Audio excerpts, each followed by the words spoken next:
In this particular lecture, guys, we are going to focus on the next ratio, which is value addition. Value added is the amount by which value of an article is increased at each stage of production. So each stage of production gives some additional benefit, additional addition to the value, and at each product value is added to the product, so that particular value addition, value which is added at each product, is known as the value addition, exclusive of initial cost. Now guys, one very important thing, while we compute the value addition, the initial cost, which is investment in plant and machinery, investment in land, building, equipments which are long-term equipments, assets, that is not to be included, because that is owner's liability, that is owner's risk which the owner is taking, and that is owner's responsibility. So initial cost is never taken into consideration while computing the value addition. We only focus on the current expenses, not the long-term expenses. The current expenses which are incurred for making that particular product right now, that is what we focus on in case of value addition, and not the entire expenses which are even the expenses which have been incurred on factory premises, plant and machinery at an initial level. No guys, no. Those expenses are not to be included. So it says value addition is the amount by which the value of an article is increased at each stage of production, exclusive of initial cost. Initial cost is excluded. It is difference between price of product and services and the cost of producing it. So difference between the price of the product, the selling price of the product, minus any kind of cost of producing that particular product is reduced from the sales to give me figure of value added. So term value added may be defined as the difference between net output value, which is net sales. So value added is the difference between net sales, whatever net sales are there from the, again, this figure is to be computed from the audited financial statements, right? So net sales which are there of the entire company on an overall basis, okay?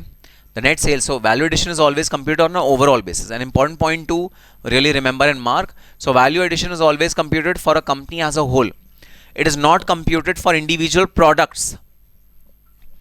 So whatever value addition is there, that is to be computed for the entire company, whether that product is covered under Rule 3 or Rule 4 or not. The value addition is computed for the entire company. So the term value addition may be defined as difference between net output value, that is net sales, and cost of bought out material and services for the product under reference. Value addition statement is to be computed on the basis of audited financial statements. So whatever are the audited financial statements, the value addition is computed on the basis of those audited financial statements. Okay. What is the formula for computing value addition? Okay, this is the formula which in brief is written over here. Difference between sales and cost of bought out material and services.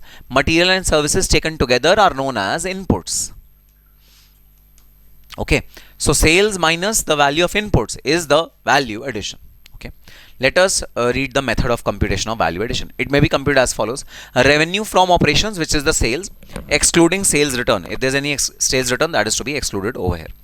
Taxes and other duties like GST, if GST is included over here, reduce GST because it is a claimable expense and it is just a pass through. You collect GST from government, from customer, paid to government, just a pass through. Okay, it's neither an expense nor an income, so reduce it. Net revenue from operations is computed, and then you add the export incentives to it. So what is export incentives? Export incentives means the duty drawback which you get.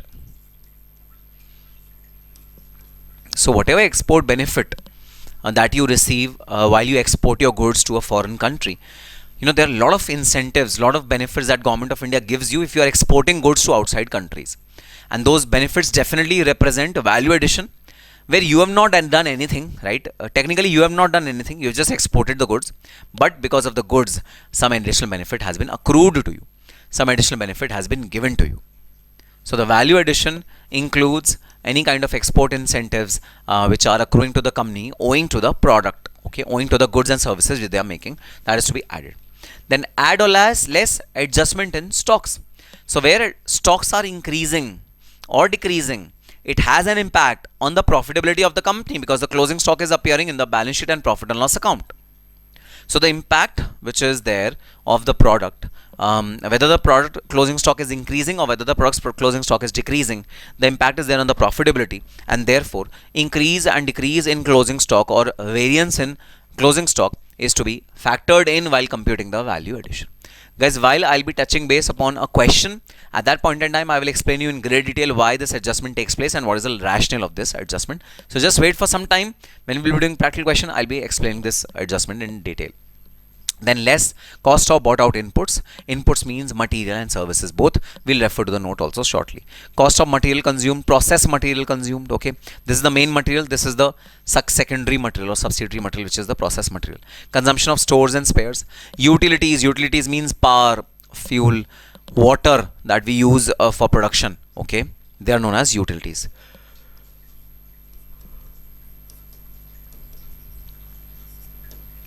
Again, utilities is an external cost which we buy from outside the world. Again, these are all external costs which we buy from the external world. Then other cost of bought out input material. If any total cost of bought out inputs is given to us, when we reduce the income, the net revenue from total cost, then we get the value added. So this is the method in which value added is computed, right? Now, while computing value added, while computing the cost of bought out inputs, we must not add the following expenses. So following expenses is not reduced while computing the value added. So these expenses are not reduced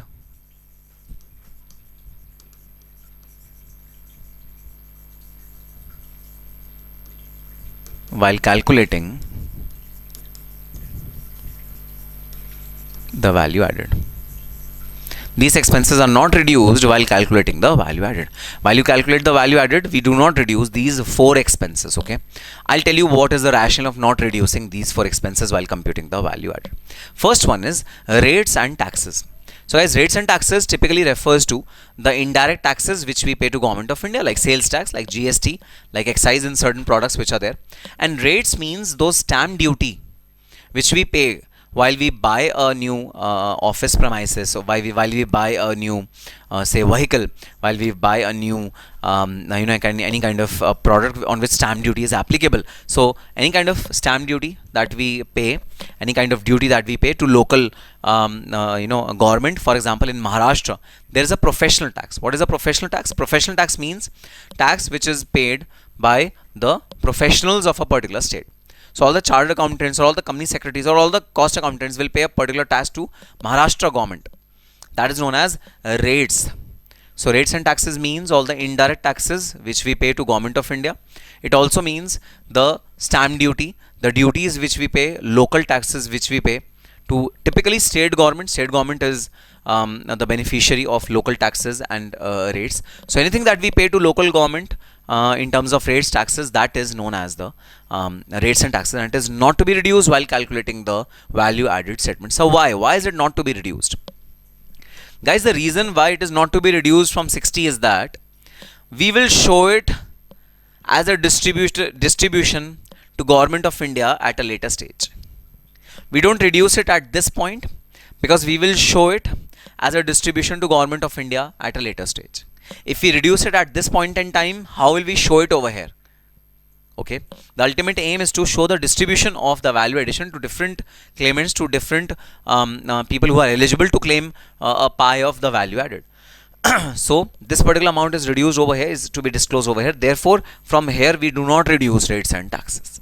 It is shown as a distribution. Okay, sir, got it.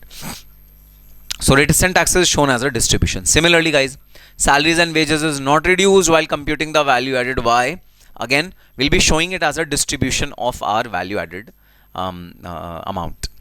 We will not show it as a expense over here while we compute the value added, but when we'll be distributing the value added to different claimants there too, there will be disclosing it as employees share of value addition statement. This is the employees share of value addition statement, therefore not reduced while computing the value added. Okay, then depreciation is not to be reduced while computing the value added, because guys, in the definition itself we had seen that value added doesn't include the initial cost. Value added must not exclude the initial cost. While computing the value added, we must not reduce the depreciation. Initial cost means the fixed asset purchase cost, and that fixed asset purchase cost results into depreciation, and the depreciation is not reduced. Why? Because initial cost is not reduced while computing the value added. So guys, value added is product specific, and we cannot say in a precise manner that on this particular product what depreciation has been employed for the furniture. So guys, the rates which are given to you under the Income Tax Act and Companies Act or the depreciation, those rates are primarily very broad rates, okay, and an estimate only. It's just an estimate. It's just a a broad estimate that is being done for claiming the depreciation, right? You cannot on an exact basis, in an exact manner, compute what depreciation has been, what wear and tear has gone through the machinery in the current year. Can you in verifiable terms do that? Answer is no. Depreciation is a rough figure. It's an initial cost, cost which has been incurred when the business was started or subsequently as well, but this is not reduced while computing the value added, because this value added is on a year on year basis and includes the current cost, not the initial cost. So fixed asset depreciation not to be included while computing the value added, not to be reduced while computing the value added. Next one is next exception. Next thing which is not to be reduced is interest. So guys, as we are all aware, interest is a non-operating expense. It is a non-operating expense. It is not related to operations. It is a non-operating expense, and this non-operating expense is a financial expense. This is interest is financial expense, which means that it is related to finance and not operations. Therefore, we do not reduce it while computing the value added. The product, we have not. We are saying that interest has not contributed to production of the product. It is a non-operational income. Sir, is depreciation an operational income? Yes, depreciation is very much an operational income. Why? Because due to depreciation, our product has been produced. It's a non-cash expenditure. That's a different thing. But depreciation is very well an operational expenditure. But sir, loan, interest on loan is not an operational expenditure. This is not a operational expenditure. This is a financial expense, so not included in value added. We do not reduce it from value added computation. Now, I'll tell you a very basic thing, guys. You've studied since your intermediate that interest is an financial expenditure. Interest income is a financial income. Interest expense is a financial expenditure, and therefore not included in the cost of the product. You have been listening this since ages. Now, my question to you is: have you ever analyzed this statement? Have you ever thought, why is interest cost not an operational expense? Why is it not related to operations? Why is it not an operational expense? Have you ever thought about it? Why is interest cost a non-operational expense? Why are we saying that interest cost is non-operational? Have you ever thought about it? I'll ask you a simple question. The loan which we have taken, on which we have paid the interest, is that loan expended by the directors for their personal needs, or is it expended by the company for production of the product? So obviously the loan which has been taken has been used by the company for production of the products, for purchasing the fixed asset for producing the products, for purchasing the raw material for producing the products. That is the reason why the loan has been taken and interest has been paid on that. So yes, the loan has been taken for production purposes, production process, machinery has been purchased, raw material has been purchased, and all these things have been purchased using the loan, and therefore the interest which we are paying for the loan, that interest has to be an operational expense. Why do you say that interest is not an operational expense? It is an operational. It should be an operational expense, because the loan which has been taken by the owner, that has been employed in the business, and interest and expense of that particular loan. So ideally it should be operational. I don't know why your teachers since beginning, since your foundation, when you studied costing for the first time in CMA foundation, teachers at that point in time, beginning from that point in time, are saying that interest is a non-operational expenditure. Interest is a non-operational expenditure. What is the reason behind it? Why are teachers telling you this? Why is the rules made in this way that interest is a non-operational expenditure? I'll tell you the reason today. Okay, I started my business with an initial capital of say 10 lakh rupees. As the business grew, I wanted more capital. I did not have more capital. So what I did was, I approached a bank to give me a loan. Bank said, okay, you take the loan, but you have to pay us interest. I said, okay, I can pay the interest because I am unable to arrange funds on my own. So please, you give me loan, I am ready to pay the interest. Now my question is, whether the interest expenditure is an operational expenditure is arising due to operations of the company, or is it the inability of the management to secure its own funds, that is why they are under pressure taking loan? What is the reason? Why is a loan being taken? Is it being taken just for heck of it, or it is being taken because the shareholders or the owners of the company do not have funds with them? What is the reason? Reason is that they do not have funds with them. Is it the product that is demanding a loan and loan funds to make the products? Is it the product that is demanding loan funds? Answer is no. The product is not demanding loan funds. Product is not demanding that you make me using loan funds. No, product is not demanding that. But it is your inability, it is owner's inability because of which interest is being incurred. It is not an operational expense. It is not related to operations, because if it would have been related to operations, then it would have been inevitable. Everyone in the world would have incurred it. But no, many people don't incur it. Many people don't take loan for doing their business. They have their policy that they will not accept any loans. And that is the reason why we say that loan or interest on loan is a non-operational expenditure, because it is not related to operations. It is related to inability of the management to secure their own funds, and that is the reason why loan is taken, and that is the reason why interest expenditure is being incurred. So that is the reason why interest expenditure is non-operational. And since interest expenditure is non-operational, guys, the interest expense is also not included while computing the value added statement.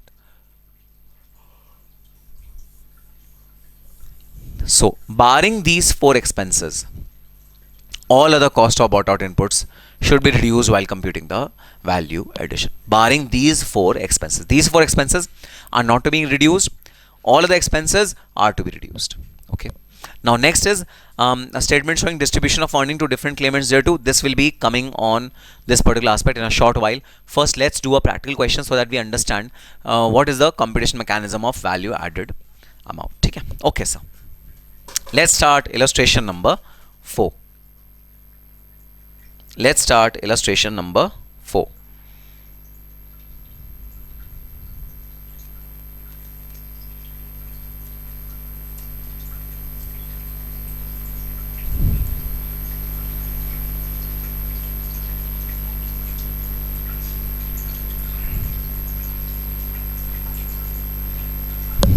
It says, from the following figures extracted from financial and cost accounting records, you are required to compute the value added. You need to compute the value added, ratio of operating profit to net sales, ratio of operating profit to value added. You have to compute these ratios. Now again, please note guys, instead of PBT, the question is asking us to compute the operating profit. The old rules, right? PBT is the new rules. But I'm telling you that examiner is very, very cunning in this respect, and the examiner might give you operating profit even when they are not there in the current rules. They might give you calculation of operating profit. So beware. Please compute. Please learn how to compute the operating profit figure as well, because it's important. Okay, sir. Okay. So entire gamut of financial numbers are given to us for computing the value addition. Okay, sir. So net sales are given to you. It is excluding excise duty. Increase in stock of finished good. This is the changes in stock which we are talking about. I'm going to explain how does it work in this particular session. Expenses, raw material, packing material, store spare, power, fuel, repair, insurance, direct salaries, depreciation, interest, factory overhead, salary, others. So factory overheads has got these 2 elements. Selling and distribution expenses has got these 3 elements. Okay, administration has got these 2 elements. So these are the various numbers which are given to you. You need to compute first of all the value added, then ratio, which are required to be given over here. Okay, sir. Let's start illustration number 4.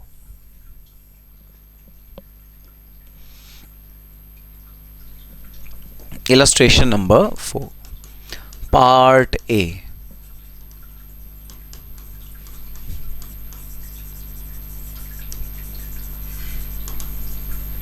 Computation of value added. Computation of value added. This is part 1. Computation of value added.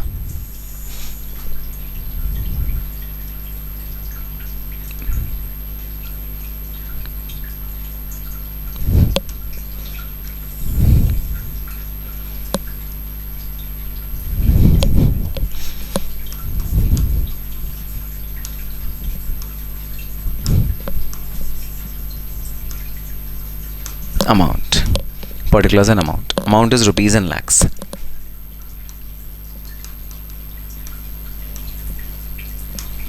Okay, so we need to compute the value added. We'll start with the net sales, which is given exclusive of duties, which is perfect for us. We need the net sales exclusive of duties only, which is 50,400. Okay, net sales is 50,400 and is exclusive of duties, and yes, we wanted it to be exclusive of duties only. Net sales is 50,400. Now the next adjustment is, there is an increase in finished goods. There is an increase in stock of finished goods to the extent of 600 lakhs. What does this mean? This means that the opening stock would have been 100 lakhs.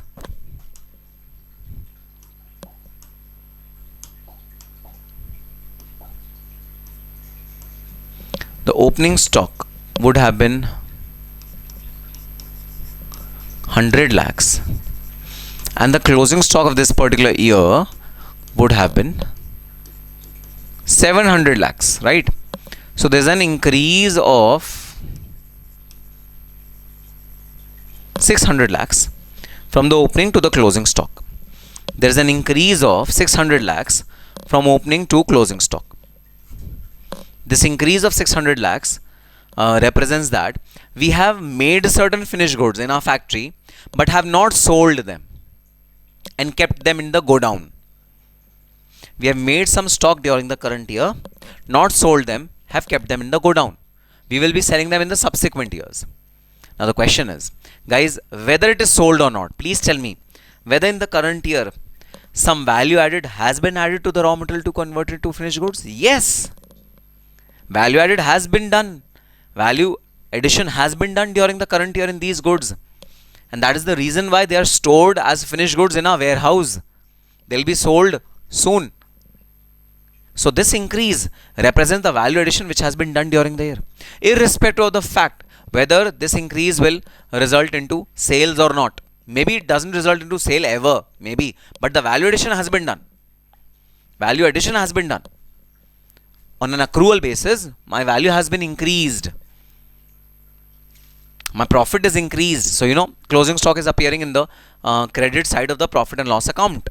So my profit has for sure increased because of this increase in finished goods which are kept in godown. So this is nothing but the value which has been added during the current year. This is the value apart from sales. It's a value which is added during the current year. So we are going to add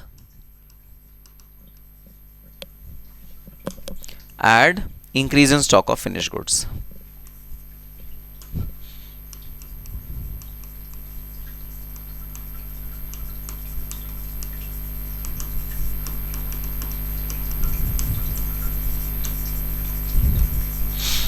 Add increase in stock of finished goods, which is 600. Okay, I hope you got the reason why we added the finished goods. Okay, this will give us a figure of net sales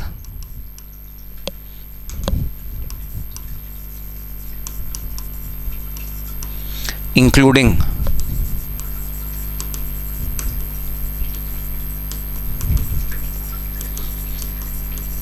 adjustment for stock. Gives me a figure of 51,000 lakhs. Okay, so this represents the value addition which is done during the current year in the company, in the business. Okay, net sales. Okay, now I am going to reduce the cost of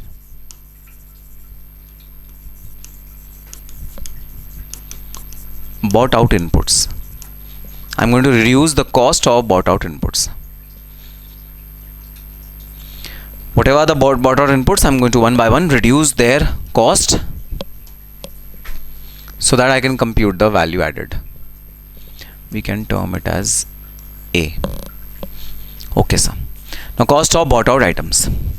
What are the cost of bought out inputs? First one is raw material consumed, packing material consumed, stores and spares. Yes, all of these are cost of bought out inputs, right? Raw material,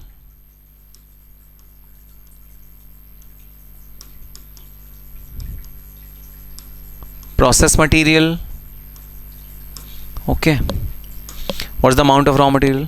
6240, 2880.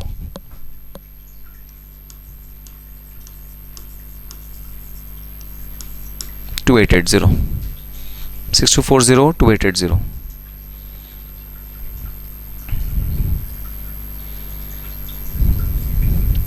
Then we have stores and spares.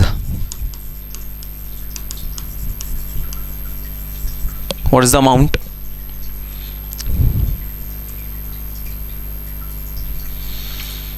1344.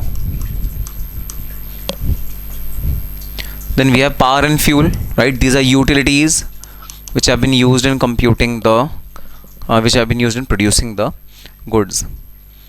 It is power and fuel is 11040.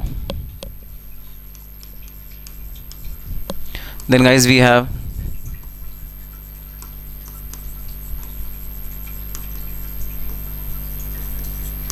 repair and maintenance.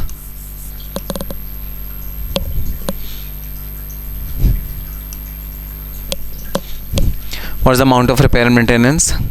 480 is the amount of repair and maintenance. Okay, then we have insurance. Now your question might be, sir, how would insurance contribute to production of a product? What value addition has insurance to do with the production of the product? Same question can be can be there in your mind with respect to repair maintenance also. That's a we are reducing repair maintenance also.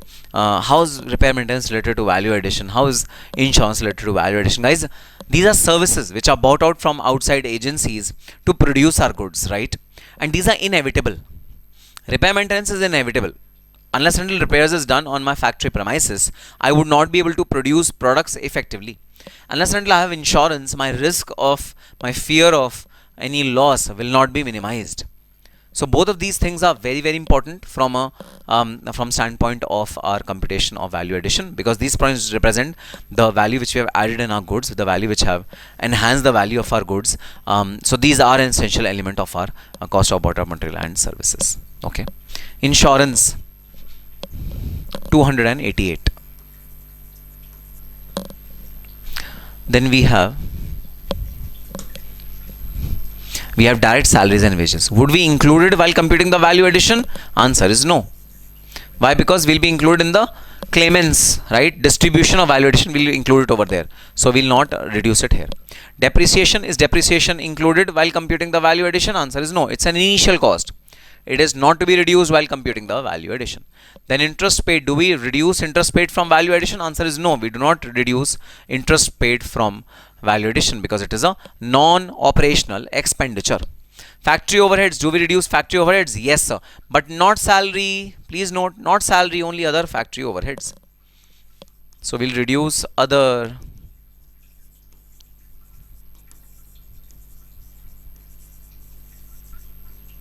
factory overheads, other factory overheads, which is 600 rupees, 600 lakhs. Okay, then what else do we have? Selling and distribution overheads. We have salaries and wages under this head, which is not to be included. We have additional sales tax, that is rates and taxes, so not includable, right? Additional sales taxes, rates and taxes, so not includable. Other selling and distribution expenses, definitely there. Other selling and distribution overheads. Amount is 4080. 4080. Okay. Then last we have administrative expenses. Again we have other administrative expenses.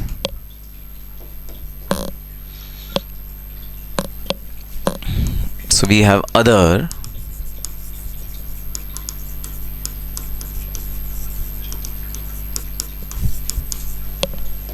administrative overheads.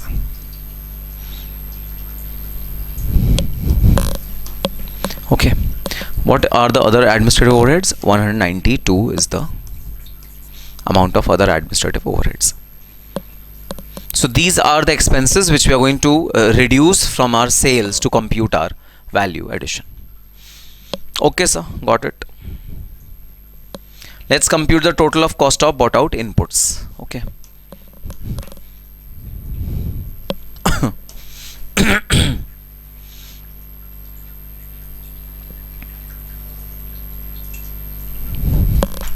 So this is the cost of bought out inputs. This is the cost of bought out inputs. 6240 plus 2880 plus 1344 plus 11040 plus 480 plus 288 plus 600 plus 4080 plus 192. This gives me a figure of 27144. The total amount of cost of bought out inputs.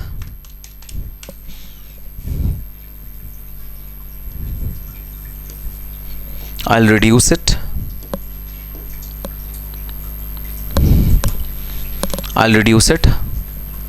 From the sales. It gives me a figure of 23,856. This is the cost of bought out inputs. Okay.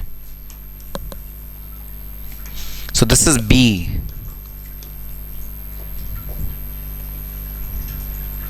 If I subtract B from A, I will get the value added. So this is the computation of the value added.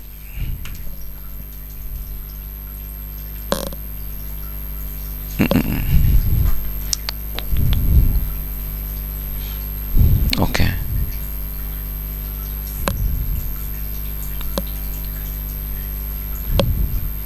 So this is the value added. This will go over here and this will go over here. Yes, this is how it will be disclosed.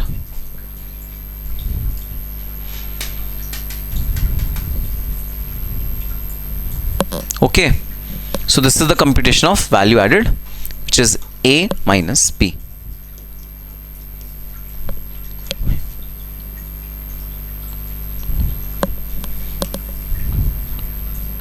This is the computation of value added. So the first part is done of question number 4. We need to compute the value added and we have computed the value added. Let's conclude. Hence the value added of the company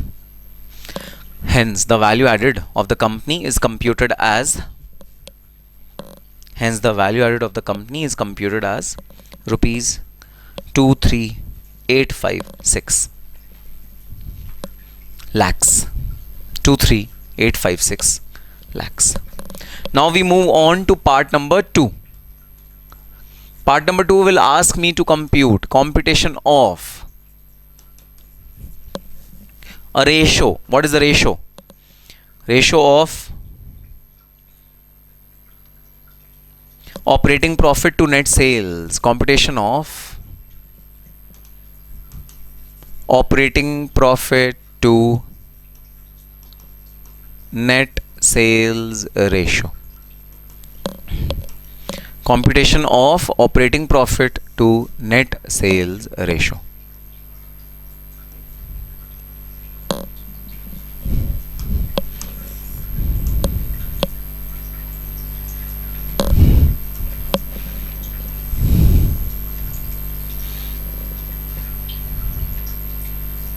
Computation of operating profit to net sales ratio.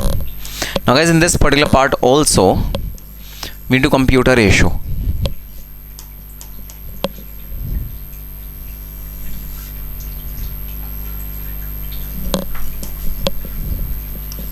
How will it be computed? Operating profit divided by net sales. Operating profit divided by net sales.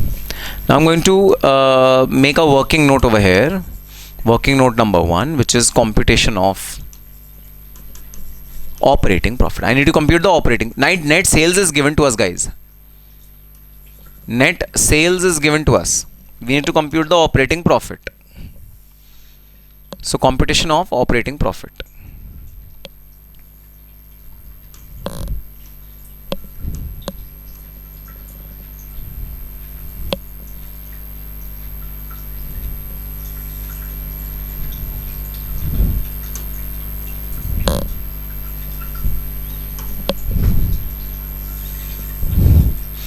So now we will see how would the operating profit be computed. Okay, particulars, amount.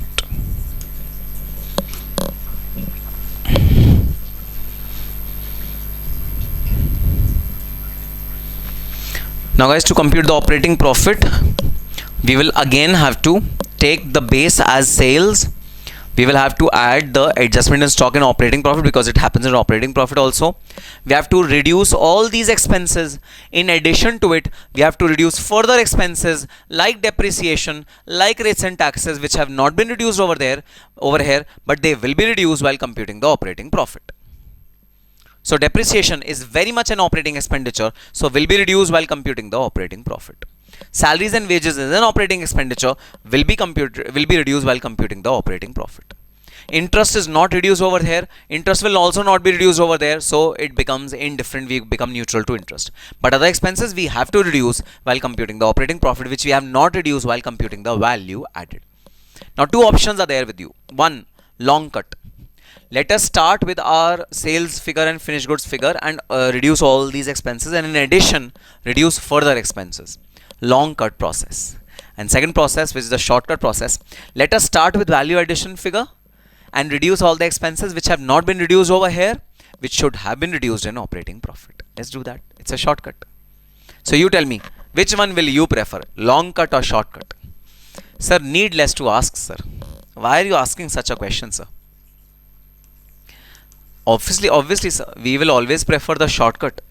Yes, guys, in examination also, you should prefer the shortcut because the suggested answer gives you the computation using the shortcut only. So I'm going to reduce first of all salaries and wages, and then the depreciation, and then if any rates and taxes are there, everything is required to be reduced. Okay. Okay, sir. Okay, first of all, we are going to reduce salaries and wages. So guys, one salary and wages is over here, 152. Second one is over here. Third one is over here. Fourth one is over here. Let's add all these salaries, okay?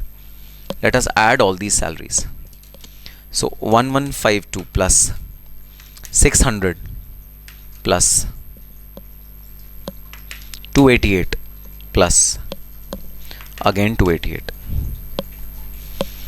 So I've added all the salaries which are there, okay?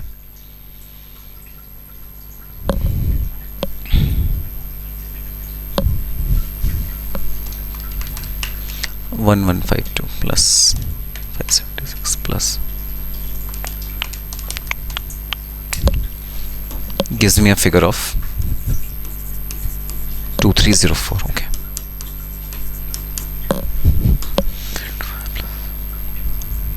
$576. Okay.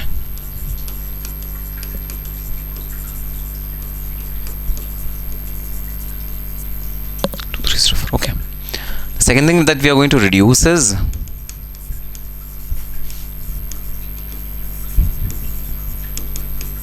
figure of depreciation. Okay, so first figure of depreciation is this 2124. So 2124 plus any other depreciation which is given in the question. No sir, no other depreciation. So there's only one depreciation which is given in the question, which is 2124. So it is 2124. Okay. Depreciation is 2124. Great. Next is interest. Would we reduce interest while computing the operating profit? Answer is no. We will not reduce interest while computing the operating profit. Okay. So next is rates and taxes. If any rates and taxes are there, so additional sales tax is there, which we reduce while computing the operating profit, but we do not reduce it while computing the value addition. What is the amount? Amount is 1097.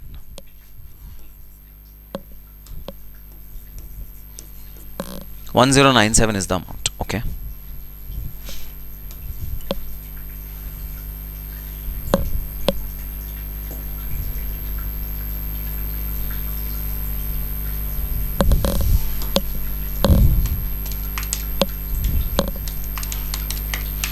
23856 minus.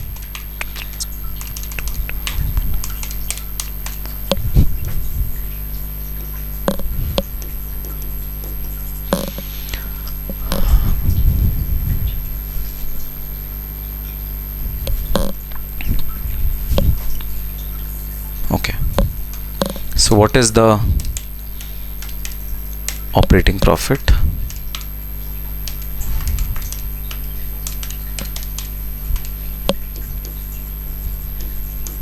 So what is the operating profit? Operating profit is 18331.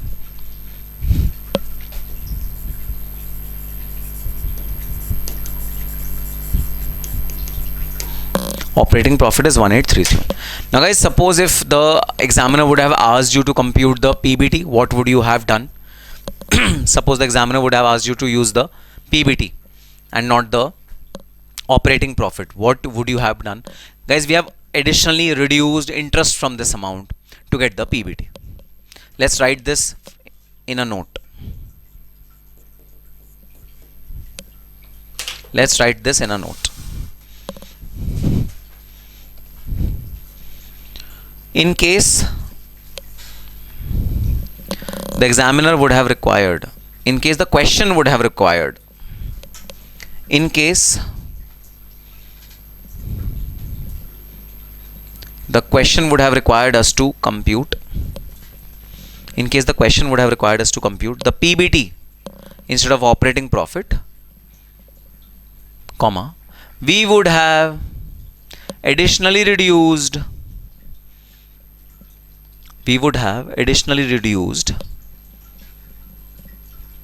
interest in the above computation. We would have additionally reduced interest in the above computation. We would have additionally reduced interest in the above computation. Okay, so in the examination, the probability of PBT coming is more than probability of operating profit. That I have already told you. Yes, sir. So now we'll compute the ratio. It is 18331 divided by 50400. What is the ratio? Please compute it. 18331 divided by 50400 gives me a figure of 36.37%. 36.37% is the figure.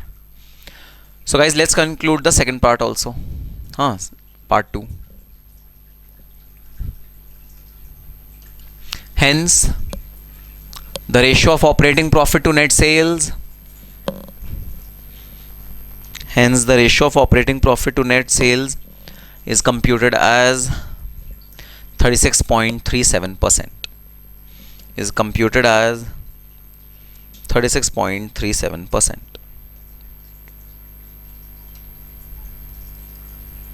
So the ratio is computed as 36.37%.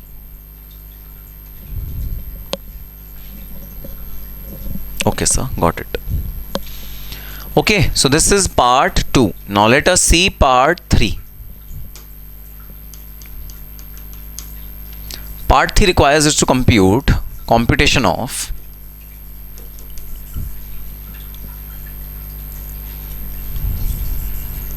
operating profit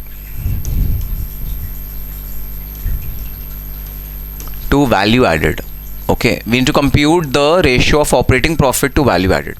How will it be computed? Operating profit divided by value added. Simple. Operating profit divided by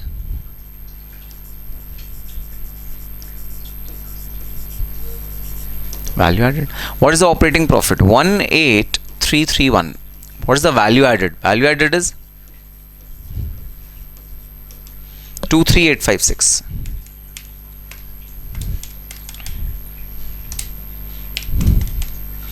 Gives me a percentage of 76.84%. The ratio is computed as 76.84%.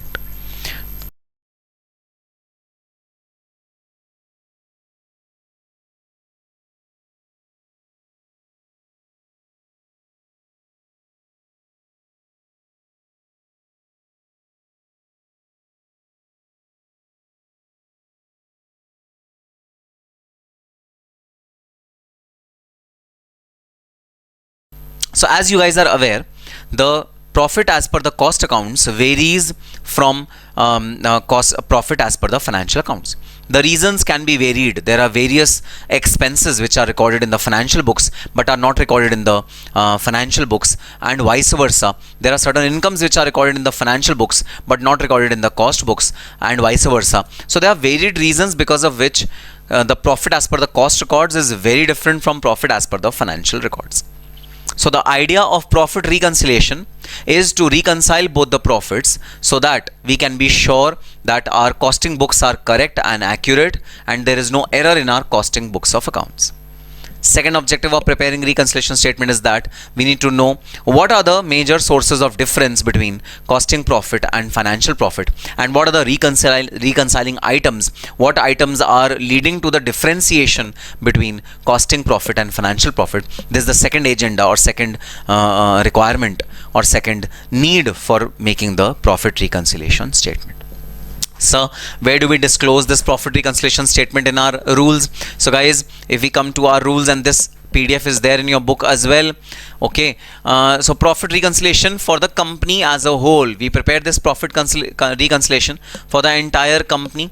For the company as a whole, we prepare this profit reconciliation for all the products which are there, which are manufactured by the company. Now, this leads us to a controversy. I'll tell you what is the controversy. From an exam standpoint, this controversy is absolutely not relevant. But yes, as a cost auditor, as a cost accountant, you should know about this controversy. On the one hand, Rule 3 asks you to prepare your cost statements of only those products which are specified under Table A and B. And on the other hand, the profit reconciliation statement is required to be prepared for the company as a whole, which means it would cover all the products and all the services which are covered under the ambit of cost records and cost audit. Even when the product is not covered under the ambit of cost records and cost audit, which means those products which are not specified, even for them cost accounts are required to be prepared, because entire cost sheet of the company, costing profit of the company is required to be disclosed over here. So there's a dichotomy here. There's a controversy. On the one hand, you are asking the company to prepare cost records only for those products which are specified under Table A and B. On the other hand, you are requiring to prepare a reconciliation of the company as a whole, which means for making this reconciliation, of course, guys, profit as per cost accounts will be required to be computed for the company as a whole, which will necessitate the cost sheet to be prepared for the company as a whole. For the products for which cost records are not prescribed, even for those products, cost sheet will be required to be made. So this is a controversy which arises because of this point, but from an exam standpoint, it's irrelevant. Okay, don't think about this controversy from an exam standpoint. In the examination, you will be given simple adjustments. You will be given financial profit. You will be given costing profit. You have to reconcile the profits, and that's it. Your role is over at that point in time. Okay. So, sir, what is the format of preparing this profit reconciliation statement which is disclosed in the rules in this part? Yes, guys, this is the format according to which you have to prepare your profit reconciliation statement. Profit as per cost accounts is to be taken as the base figure. Okay. Now, you must have studied in your earlier levels that you can take either financial profit or costing profit as the base. But in this format, costing profit is taken as the base. So always, while even attempting the question, we will try to take costing profit as the base. Costing profit, which means profit as per the cost accounts, will form as the base of this reconciliation statement, will form as the starting of this reconciliation statement. That is the most important thing which is required to be done over here, right? Then we are going to adjust for incomes which are not considered in cost statements or expenses which are not considered in cost statements and financial statement, vice versa. We'll adjust valuation of stock, differences in stock between financial and cost accounts. We'll adjust those, and then finally we'll arrive at the profit or loss as per the financial accounts. This is the format which we are going to use for computation of our reconciliation statement. Okay, sir, got it? So guys, let us come on to our book and let's read about profit reconciliation statement, and let's then start the practical questions of profit reconciliation statement. All right. So profit reconciliation, which is to be disclosed, which is 2 of the part D of the Annexure to Cost Audit Report, when the cost and financial accounts are kept separately. So guys, cost and financial accounts are mostly kept separately only. There is no common way in which both of them can be maintained, because the principles according to which the accounting is done is very different in both these accounting statements. So cost accounts and financial accounts are kept separately. It is imperative. Imperative means necessary that these should be reconciled. So a reconciliation between costing and financial accounts is necessary, so that we are able to confirm that the costing books of accounts are adequately prepared and there is no error, there is no omission which is there in the costing books of accounts. Otherwise, the costing accounts would not be reliable. Reasons for difference between the cost accounts and financial accounts may be as follows. So what are the factors which can differentiate between the financial accounts and the cost accounts? The primary factors are financial income and expenses. So financial income and expenses do not form part of your cost accounts, but they form part of your financial accounts. Loss on sale of assets, okay, rental income received, any abnormal expenditure doesn't form part of your cost sheet but forms part of your financial records. So because of these differences, there can be a difference in the profit number of cost accounts versus the financial accounts. Plus, in costing, you use absorption costing, which means you find an absorption rate according to which expenditure is to be loaded on the product.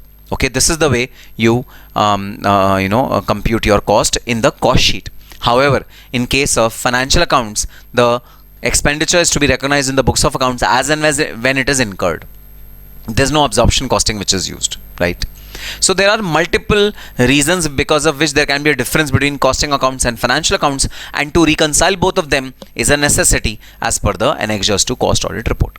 So item appearing only in financial accounts and not in cost accounts, such as profit or loss on sale of assets, interest received or paid, which is financial income or expense, dividend received or paid, again financial income or expense, rent receivable, share transfer fees, preliminary expenses written off, which is pre-incorporation expenses, which are to be amortized over a period of say 4 years or 5 years, goodwill written off, then underwriting commission and debenture discount written off.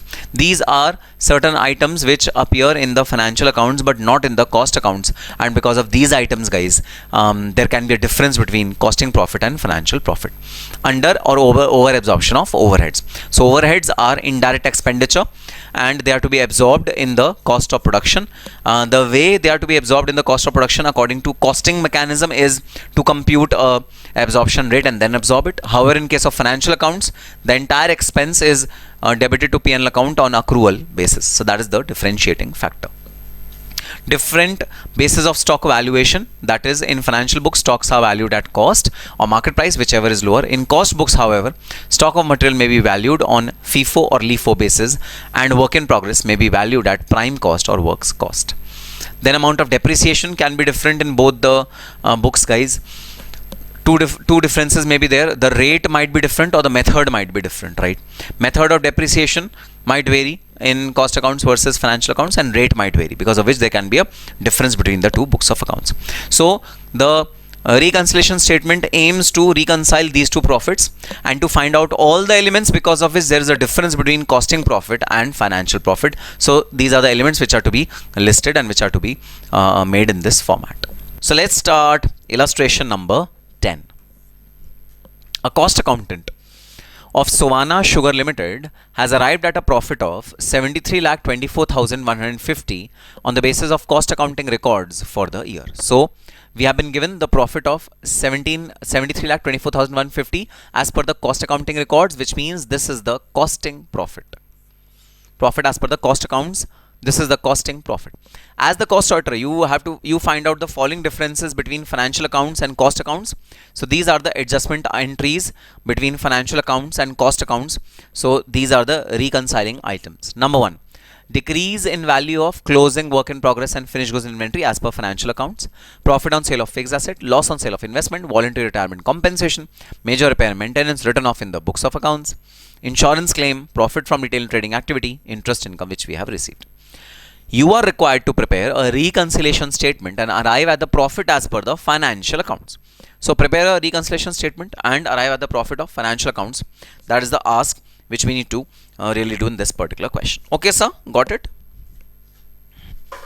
So let's start illustration number 10.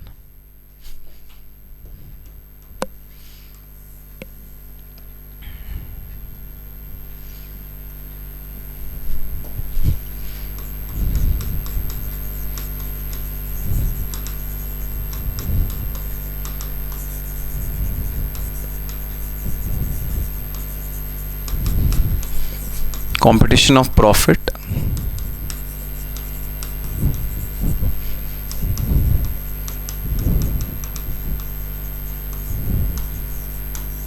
as per the financial records.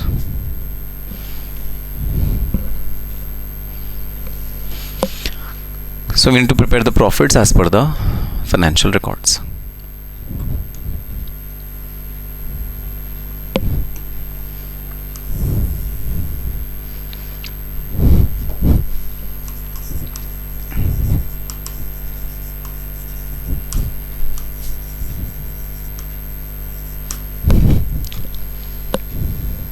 Okay, so we've been given profit as per the cost books.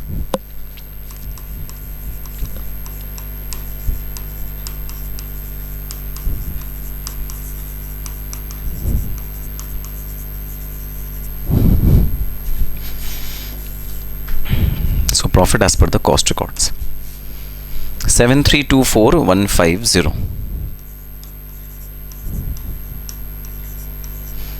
7324150. Profit as per the cost records.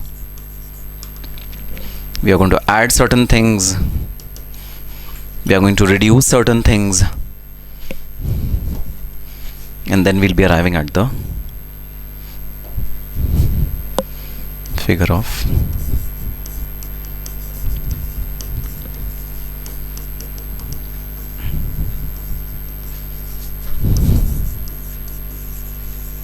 profit as per financial records.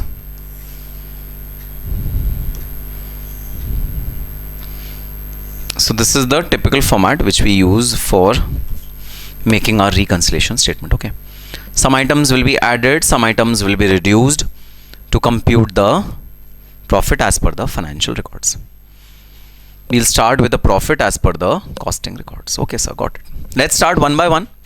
Look at each of the adjustment and then understand whether it will be reduced or increased. Now, first adjustment is very, very important, guys.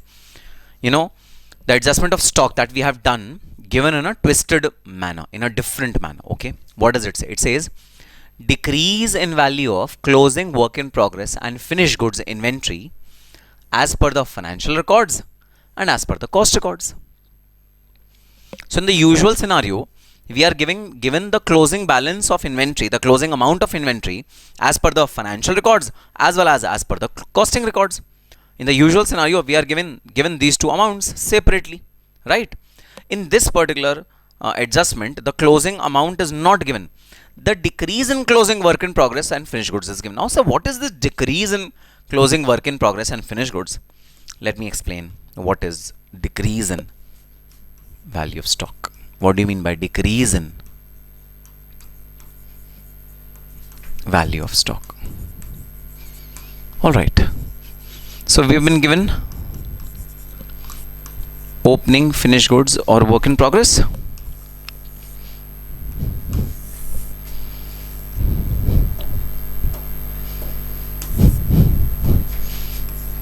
And we have been given closing, finished goods and work. So opening, finished goods and work in progress is amounting to rupees 120. And closing, work in progress and finished goods is rupees 100. This is the scenario which is there in our financials, which is the profit and loss account and the balance sheet. Now guys, if you observe that, you know, the opening balance was 120 and the closing balance is 100.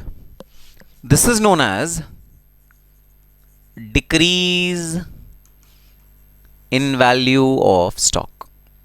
And the amount of decrease is rupees 20. Earlier it was 120, now it is 100. There's a decrease in value of stock. So what do you mean by decrease in value of stock? It means that the opening stock was a higher amount and the closing stock is a lesser amount. That is the meaning of decrease in value of closing stock. Decrease in value of closing stock. That is the interpretation of this particular part. So what is the decrease in value of stock? It is rupees 20. Guys, the opening and closing balances is not given to us, but the differential of the two is given to us in the question. The difference is that in the earlier questions, we were being given the total amounts which are the balances. Now in this question, we have not been given the balances. we have been given the differential figure of opening and closing finished goods or work in progress, and that differential is given to us in the question. So decrease in value of closing stock and closing stock of finished goods and work in progress means that the opening stock is a higher amount, closing stock is a lower amount.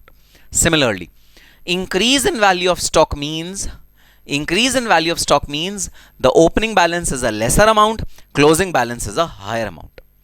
Opening balance is a lesser amount and closing balance is a higher amount. That means increase in value of stock. Okay, now sir, please tell us, decrease in value of stock, what does it denote? What does it denote? Sorry. What does it denote? Does it mean expense or income? Because ultimately, we'll be benchmarking all the transactions on the basis of expense and income. And if you tell me what is the nature of this particular item, then I'll be able to tell you the treatment. So you tell me what is the nature of the item. Is it expense or is it income? So guys, a very simple way of finding out whether it's an expense or an income. What is opening finished goods or work in progress? It's an expense. What is closing finished goods and work in progress? It's an income, right? If expense is higher and income is lesser,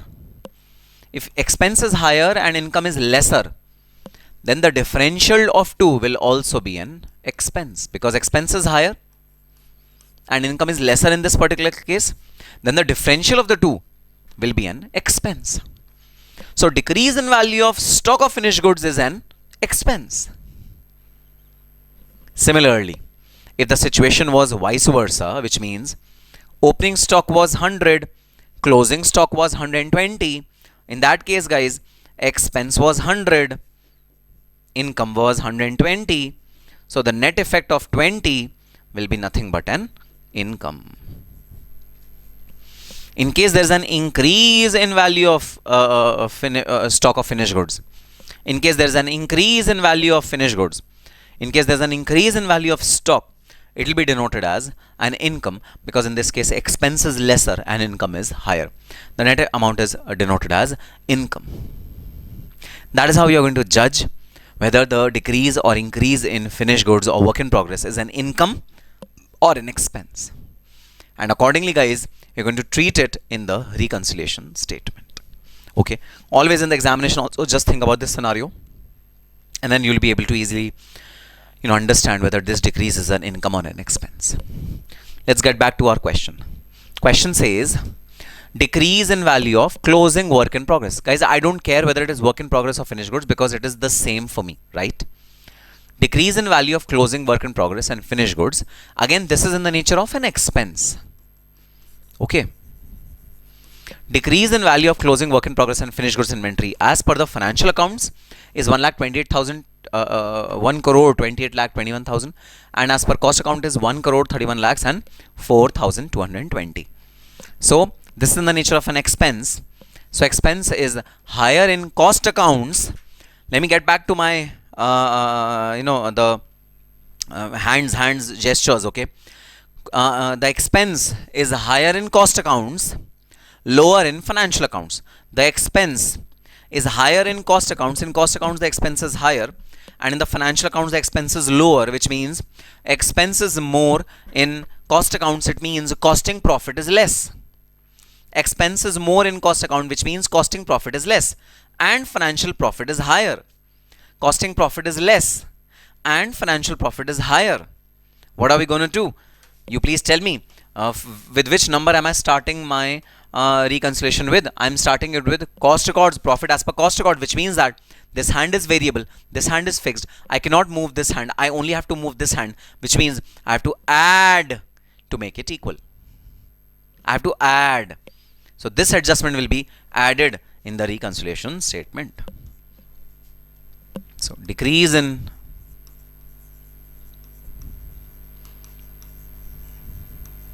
value of closing stock of raw material and finished goods. Okay, sir. What is the amount? 131,04,220 minus 128,21,995.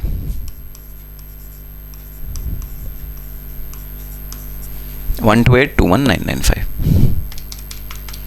13104220 minus.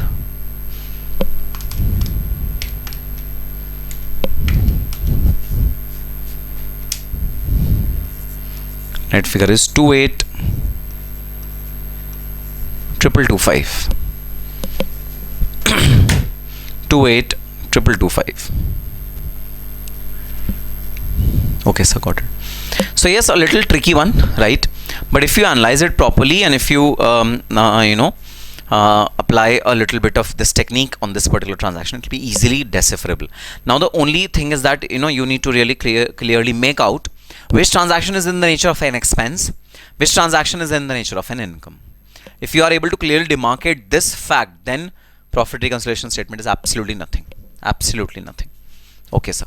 Next, profit on sale of fixed asset. So there has been a profit on sale of fixed asset. Profit on sale of fixed asset is there. Now, sir, it has not been given to us whether the profit is in the financial books or the cost books. Guys, please, it's obvious. It's obvious. Profit on sale of fixed asset is always in financial books. It's never in cost books. So it's obvious. So my financial profit is higher, my costing profit is lower. Tell me, add or less? Add, because my costing profit hand is variable. So add.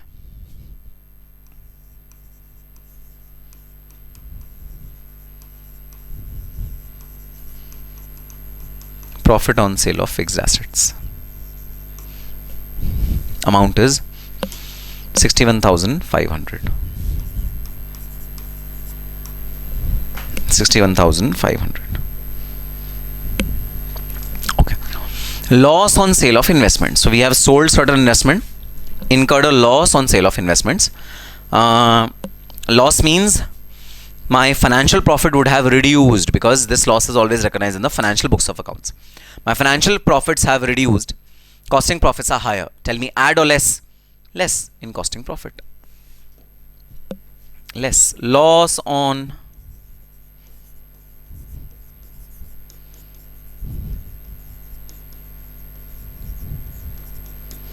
sale of investments. Amount is 11,200. Amount is 11,200. Loss on sale of investments. Okay, sir.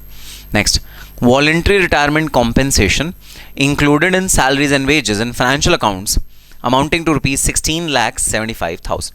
Now, before I tell you about the treatment, how will it be treated in the reconciliation statement, let us discuss about what is voluntary retirement. Guys, the usual retirement date or age in India is 65 years, right? Now, this usual retirement rate is applicable to all the majorly the government employees. Okay, although private companies also follow this age, but usually the private companies have this liberty of bringing back the employee as a retainer or as a consultant. They do these kind of things, private companies, but public companies or the government companies do it very religiously, that they make someone retire at the right age, right? Now, what if someone wants to retire early? Like, I still have 10 years or 20 years to my retirement, but I want to retire early. I don't want to work anymore. I want to enjoy my life, relax my life, spend my time with my family, kids and all, and I want to retire early. Is there any alternative if I want to retire early? Yes, there's an alternative. If you want to retire early, there's a scheme known as voluntary retirement scheme, in which you will get all the emoluments which you had to get if you were retiring at the right age, in a pro rata format, in a pro rata manner, which means you'll receive a lesser amount, but you will receive almost the same amount, almost the same benefits which would accrue to you if you were in the business organization till your 65th year. This is known as voluntary retirement compensation. Early compensation, compensation which is given a little earlier than the usual retirement date or year. Now, under the cost accounting standards, which we are going to do in our subsequent chapters, this is not an expense as per the cost books. It is only an expense given certain conditions are fulfilled. It is to be amortized in a particular fashion. So, in a nutshell, it is not recognized in the cost books, this particular expense. And therefore, in this particular adjustment is clearly said, voluntary retirement compensation included in salaries and wages in financial accounts. So, it is included in financial accounts, 16,75,000. Okay. Now, in financial accounts, this expense is booked. In cost accounts, it is not booked. So, financial accounts is lower, cost accounts is higher. Costing profit is higher, Financial profit is lower because in financial profit this expense is recognized. So profit is lower. What should we do? Add or less? Sir, less. Because costing profit is the variable hand. So less. Costing profit is the variable hand. So less. Voluntary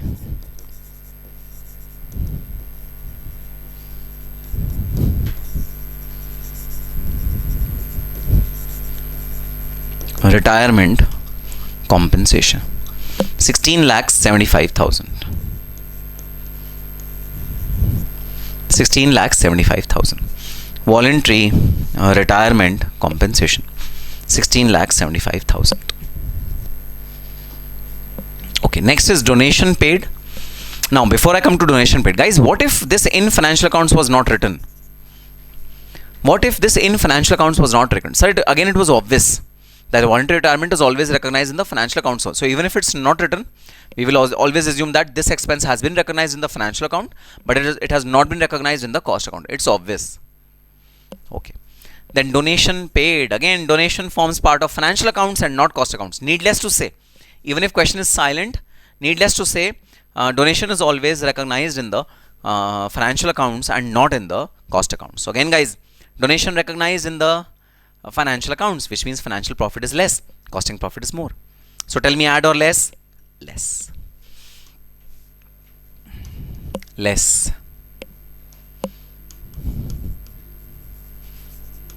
Donation paid.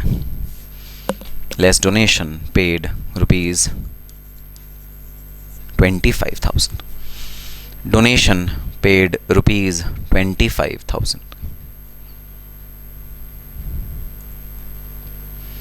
Donation paid, rupees 25,000. Okay, sir.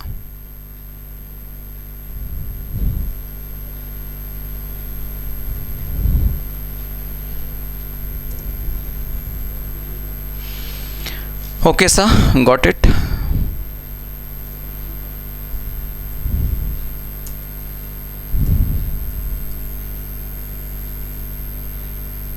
Next.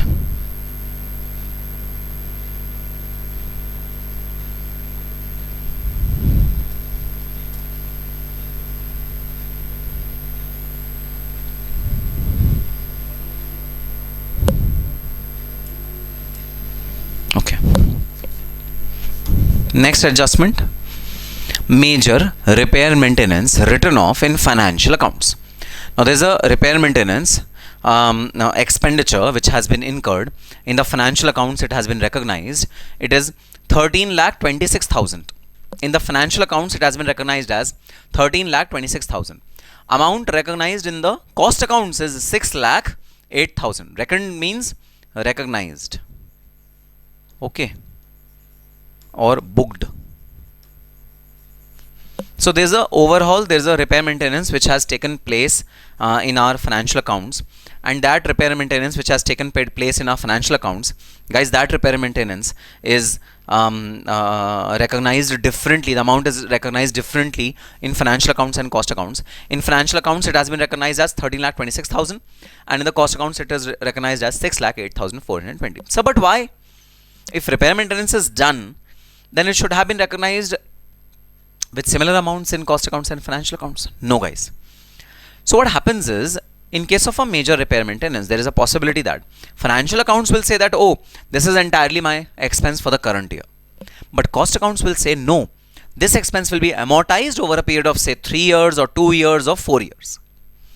So we'll be studying in our repair maintenance cost accounting standard that certain repair maintenance expenses are to be amortized over a period of time, are to be amortized over a longer period of time. And that is how, due to this amortization, we are recognizing lesser expense in the cost accounts. That is why there is a difference between cost accounts, expense which is recognized in cost accounts, and expense which is recognized in financial accounts. There's a difference. Okay, sir, got it. Now, please tell me what will be the treatment. Okay, repair maintenance which is written off in financial accounts is more, and repair maintenance which is written off in the cost accounts is less, right? So naturally, financial profit will be less because expense is recognized more in financial accounts.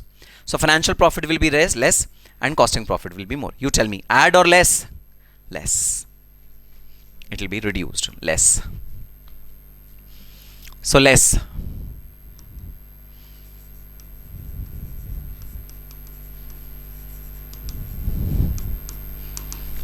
Amortization of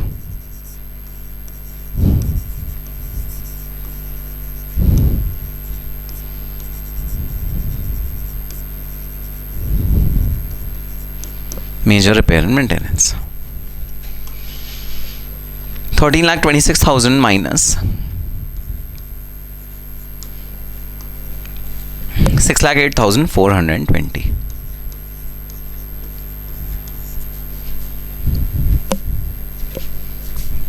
This differential will be amortized in the books of accounts. 13,26,000 minus 6,08,420. 717,580. This is the expense to be recognized. This is the adjustment which is to be recognized. Okay, sir, got it.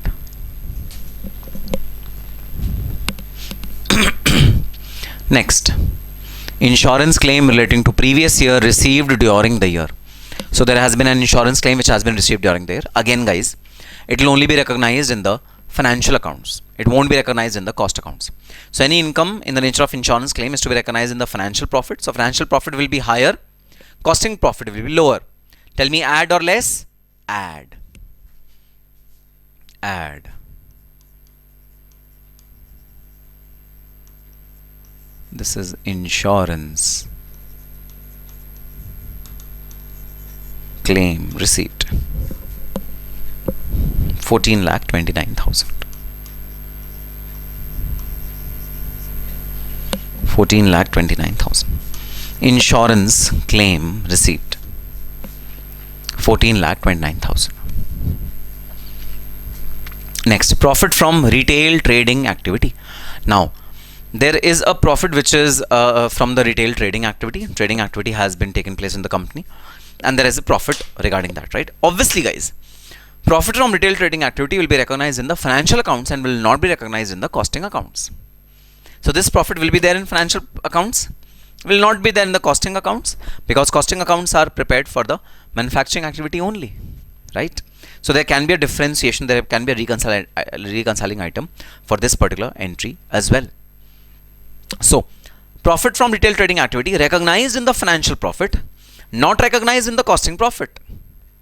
Financial profit will be higher, costing profit will be lower. So add or less? Add, because costing profit is the variable hand. Add.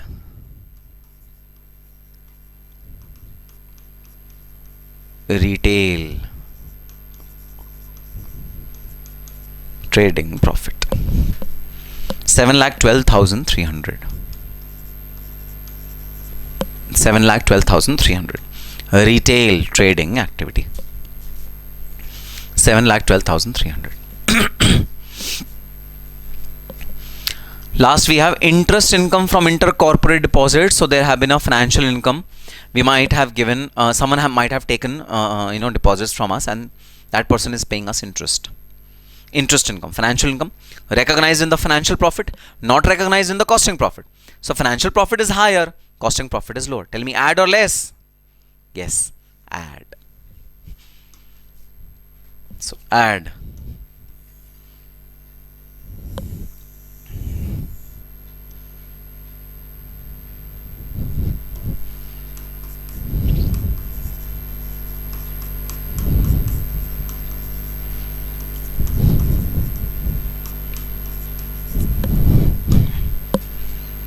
$6,15,000.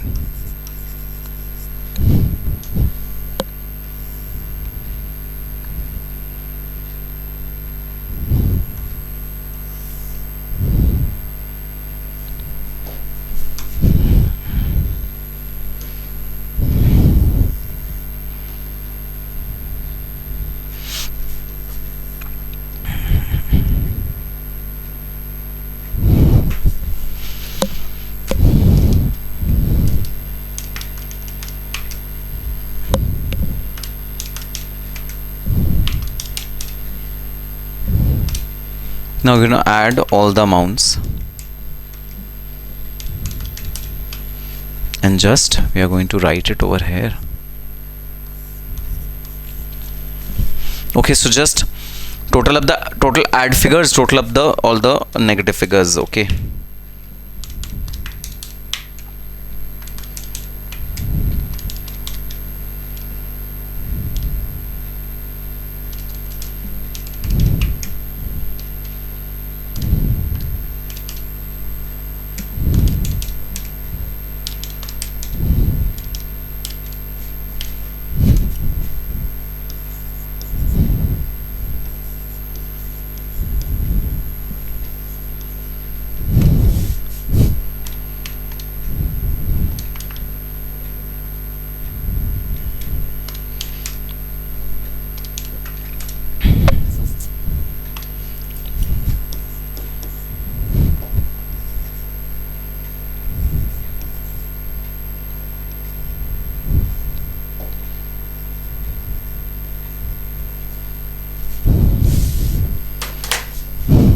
okay, so this is the profit as per the financial accounts.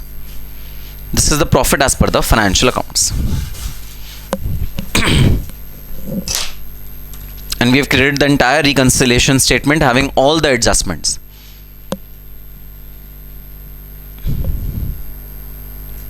Got it? Yes, sir.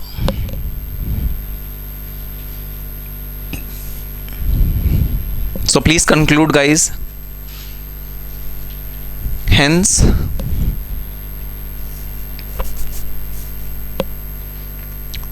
the profit of Sovana Sugar Mills Limited, the profit of Sovana Sugar Mills Limited as per the financial records,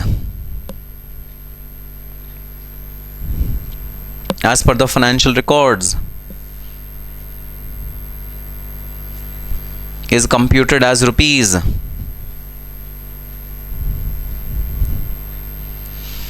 79,95,395.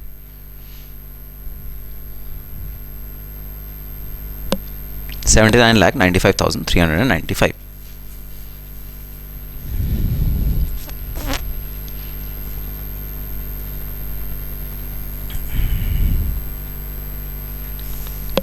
Okay, so these are the financial profit of Sovana Sugar Limited.